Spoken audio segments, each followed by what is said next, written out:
XcaliberZero, the music producer you can grow with. And today what you're about to see is a clip from my live stream Beat Critique. Basically, I go over how any music producer can start getting into sync licensing. I go over in detail steps to get you started. That way you can understand what it takes to get into sync licensing. If you're a music producer who's making music for artists, or you're doing type beats online, whatever path you may be taking, I highly recommend you getting into sync licensing because it is a great stream of back-end revenue. As far as getting started with sync, this is what I would do. If you're a producer who's pretty confident in your sound, which I think you should be when you're getting started with sync, make sure your sound is seasoned. And then what I would do if I were you, I would start building little mini catalogs of tracks. So I would build a mini catalog of, let's say, electric hop or R&B, contemporary hip hop, trap anthem. I would make little albums, and then I would start looking for libraries. You can find libraries on my Discord. You can find libraries on Google. I have a whole video on it. But start searching for libraries, as many as possible, and then try to get into 2 or 3 libraries. You can start off with 1, but the maximum amount you should be getting in is probably about 3. You don't want to be working for too many at once. You want to be the reliable person for that library. You want to be the reliable sound for that library. So find out what that library has in their catalog, either looking online, listening to their tracks that they already have uploaded, and figure out a lane that you can take, whether it be, bringing a more modern contemporary sound like drill to it, or creating your own, your own vibe or whatever, and seeing where you can really fit in. After you get into those 1 to 3 libraries, you start sending them albums and start asking what they need as far as what type of music they need, and consistently start sending them music.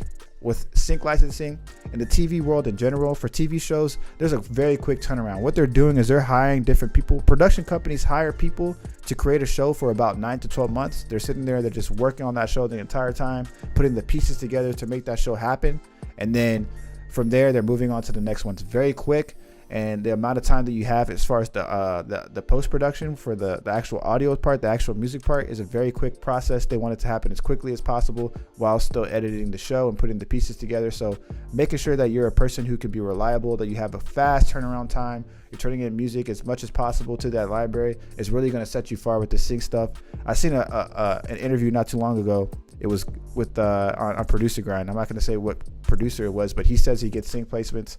And he's a bigger producer, but they asked him, do you think that people can live off of this? And he said no. That's the type of person who's not really into the game, I feel like, who doesn't really understand that this game, you will 100% can live off this for a long time. This stuff is going to pay you for a long time. These TV shows re-air all the time.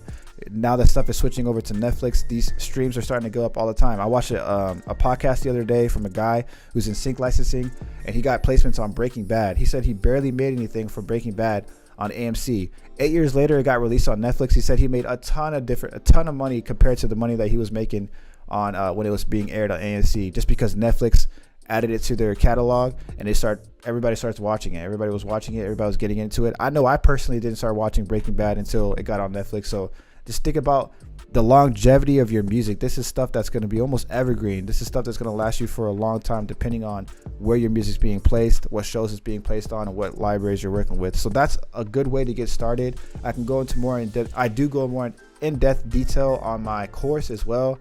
You can get the second course, which includes the first course as well. The first course is more of an introduction. The second course is more to how to structure and make your beats, as well as some other gems that I really think you'll find useful to really maximize the amount of placements that you get. So if you're a person looking into getting sync, I highly suggest you taking that route. I mean, even if you're making type beats or whatever, you're selling your beats online, this is a really great stream of revenue. Like, you can stack that with your type beats. Like, every time you're making a type beat, you take those same drums, you restructure the melodies a little bit, and turn that in for sync. You're just making you have 2 tracks in one, basically, and you're sending it out to 2 different places. So everybody who's looking into getting to that, I highly recommend it.